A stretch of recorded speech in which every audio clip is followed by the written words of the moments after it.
നമസ്കാരം. തേർഡ് ന്യൂസിലേക്ക് സ്വാഗതം.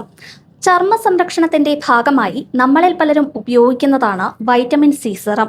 പലപ്പോഴും ഇവ മാർക്കറ്റിൽ തവിട്ട് അല്ലെങ്കിൽ കടും നിറമുള്ള കുപ്പികളിലായിരിക്കും ലഭ്യമാവുക. ഇതൊരു ബ്രാൻഡിംഗ് ശൈലിയായി തോന്നാമെങ്കിലും ഇതിന്റെ പാക്കേജിങ്ങിന് പിന്നിൽ ഒരു ശാസ്ത്രീയ വശമുണ്ട്. യഥാർത്ഥത്തിൽ ഇത് കേടുപാടുകൾ സംഭവിക്കാതെ സംരക്ഷിക്കാനുള്ള ഒരു ശ്രമമാണ്. പ്രകാശം വൈറ്റമിൻ സിയുടെ ഏറ്റവും വലിയ ശത്രുക്കളിൽ ഒന്നാണ്. വൈറ്റമിൻ സി പ്രകാശത്തിന്റെ സാന്നിധ്യത്തിൽ വളരെ വേഗത്തിൽ വിഘടിക്കുന്നു. അൾട്രാ വയലറ്റ് രശ്മികൾ അസ്കോർബിക് ആസിഡുമായി പ്രതിപ്രവർത്തിക്കുകയും ഈ പ്രക്രിയ വേഗത്തിലാക്കുകയും ചെയ്യുന്നു. ഇതിന്റെ ഫലമായിട്ട് പ്രവർത്തനരഹിതമാവുകയും ഫലപ്രദമല്ലാതാവുകയും ചെയ്യുന്നു. വൈറ്റമിൻ സിയെ ബാധിക്കുന്ന ഒരേയൊരു ഘടകം പ്രകാശം മാത്രമല്ല.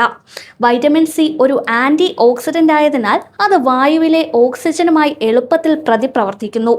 സിറം ഓക്സിജനുമായി സമ്പർക്കത്തിൽ വരുമ്പോൾ വിഘടന പ്രക്രിയ ആരംഭിക്കും.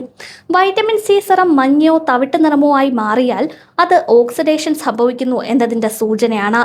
ചെറിയൊരു നിറം മാറ്റം പ്രതീക്ഷിക്കാമെങ്കിലും നിങ്ങൾ കുപ്പി തുറക്കുമ്പോൾ തന്നെ അത് ഇരുണ്ടതാണെങ്കിലോ അല്ലെങ്കിൽ വളരെ പെട്ടെന്ന് നിറം മാറുന്നുണ്ടെങ്കിലോ അത് ഫലപ്രദമല്ലെന്നാണ് അതിൻ്റെ അർത്ഥം. വൈറ്റമിൻ സി സിറം കേടാകാതിരിക്കാൻ തണുത്തതും ഈർപ്പമില്ലാത്തതുമായ സ്ഥലത്ത് സൂക്ഷിക്കുക.